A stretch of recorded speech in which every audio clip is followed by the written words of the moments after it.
Cláudio, o que você acha que mudou, né, assim, de uma forma mais destacada para o sistema, né, o meio de comunicação rádio há 20 anos atrás para o meio de comunicação rádio hoje?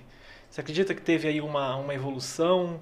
Porque assim, quando a gente pensa na questão do rádio, o radialista, certo? Sim.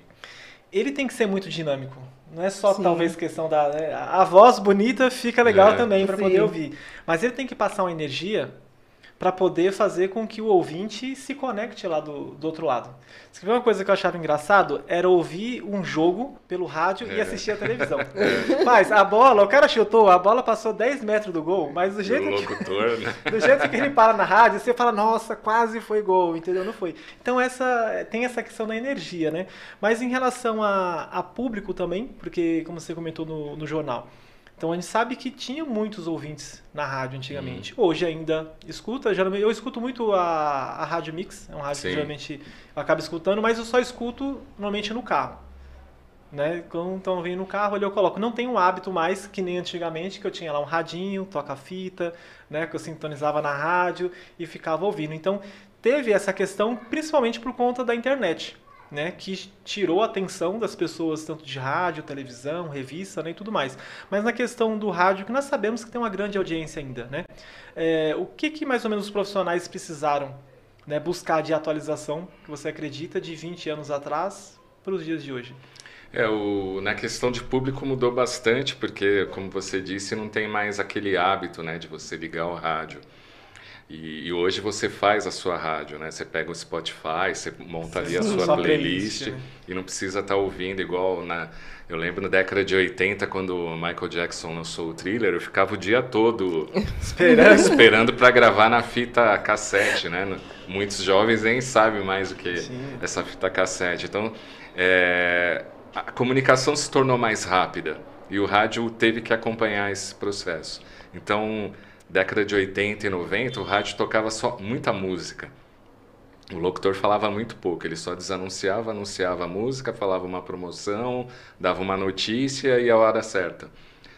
Hoje não, hoje as rádios tocam menos música, né, e mais conteúdo, porque se percebeu que essa competição com a internet é a competição do conteúdo. Então, se o conteúdo não está agradável, a pessoa não vai continuar ouvindo a emissora, né? Vai para outros meios de comunicação. Então, teve que aprimorar o conteúdo e, ao mesmo tempo desse aprimoramento, aumentar a velocidade de expansão dessa comunicação. Então, antes o rádio era muito estático, né? Você pegava ali e sintonizava.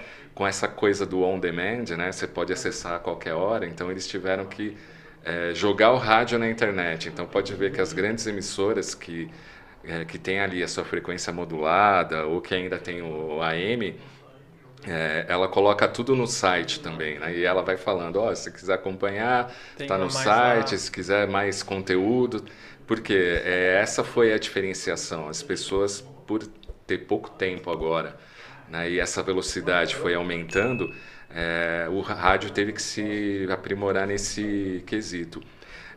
E uma característica que a internet herdou é que você pode falar de qualquer lugar, né? Então, você está aqui com o celular, você pode estar fazendo uma live, você está na rua, viu qualquer acidente, filma na hora e manda.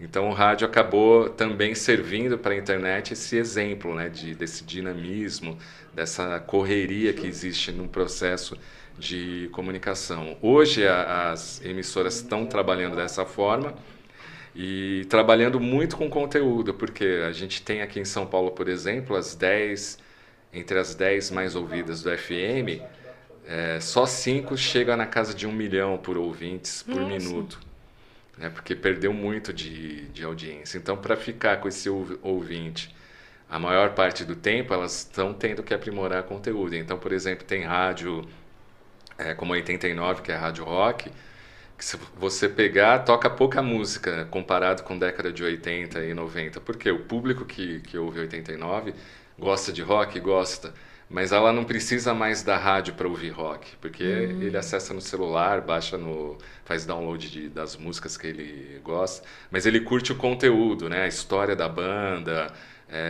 a fofoca que teve com o vocalista. Então, aí isso essa interação prende a atenção e aí você tem um ouvinte ali fiel, né? O Ibope, ele mede muito essa questão de quanto o ouvinte é fiel à emissora, né? Então você tem emissoras que o ouvinte fica 5, 10, 15 minutos, mas você tem emissoras que o ouvinte passa o dia todo ouvindo. A Jovem Pan é um caso clássico disso. A pessoa gosta, quer ouvir ali os comentaristas, é um assunto que para ela é comum, então fica o dia todo, né? Só que para ficar o dia todo, você tem que trabalhar esse seu conteúdo e estar disponibilizando ele também na internet. Na internet, né? Magnífico. Sim. Eu não sei se é uma questão de TH, como é que é? TH? TDAH. TDAH ou... eu acredito que não é só comigo. Por quê? Quando você falou da questão da música, eu monto playlist, algumas playlists, né? De algumas músicas que eu gosto. E geralmente quando eu coloco lá no carro e eu vou ouvindo, eu mesmo pulo as minhas músicas, que eu escolhi.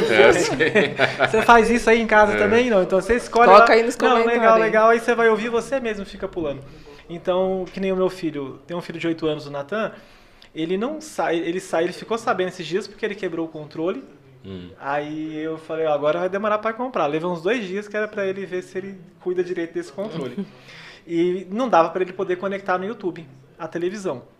Eu falei, você vai ter que assistir o canal aberto, né? Então ele não tem essa paciência, essa questão de esperar o comercial, né? Que ele não pode pausar, que ele não pode pular se ele não gostou daquilo, né? Então eu não sei também, né? Até colocar aqui essa questão, depois a gente é um assunto para outro dia, que a Priscila trabalha com comportamento, né? Canais de comportamento. Sim. O pessoal fala muito sobre a questão de depressão, né? Ansiedade, né?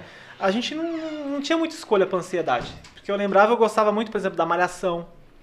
Gostava, né? Teve algumas novelas que eu acompanhei muito. Então, assim, acabava sempre naquele melhor parte do episódio. Sim. Você tinha que se conformar. Você tinha que esperar até... Não, imagina. Aí, tinha TV Globinho, né? Aí você saía... Eu tenho certeza que todo mundo aí vai se conectar, né? Tinha TV Globinho. Aí na sexta-feira... Aquele episódio que acabava assim no suspense. E aí você tem que esperar o quê? Até segunda-feira pra você assistir. Então você tinha que esperar uns 2 dias pra você assir. Até o próximo episódio. Então, não adiantava chorar, espernear nem nada. Se conformar e vida que segue. E eu já vi uma estratégia de algumas rádios, não vou lembrar agora, que é o quê? Elas vão falando às vezes algumas palavras, ela coloca uma lista de música. E ela vai dar um prêmio pro ouvinte se ele acertar aquela sequência, se acertar não sei o quê. Então é uma estratégia para poder segurar esse ouvinte. Para poder segurar. Antigamente as promoções eram que segurava o ouvinte. Então eu mesmo ficava o dia todo ligando para a rádio para tentar ganhar um LP ou depois um CD. E hoje tem esse tipo de estratégia justamente para manter pelo menos ele ouvindo meia hora ali a programação. Mas hoje essa questão mudou muito e o rádio teve que se adaptar a isso, né? Antes você tinha ali um ouvinte muito passivo, né? Ele só interagia com o telefone. E hoje não, você interage com todas as redes da emissora, né? E se ele não gostar, ele vai e grava um vídeo e fala que não gosta e ainda marca a emissora. Então é uma coisa mais ativa, né? Era muito passivo antes.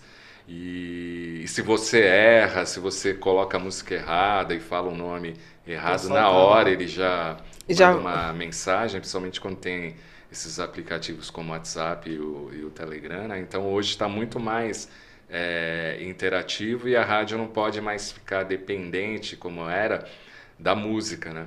Porque hoje ele pode ouvir a música na hora que ele quiser, ou pode assistir o programa. Você falou do YouTube, muitas rádios foram para o YouTube. Sim, tem bastante rádio no YouTube. Transmitindo ao mesmo tempo, né, em tempo real. Então, hoje a interação ficou muito mais dinâmica e ficou muito mais difícil, por exemplo, para o setor de marketing, o setor que vende publicidade, porque agora está camelando muito mais para vender os espaços na programação, né? Bacana.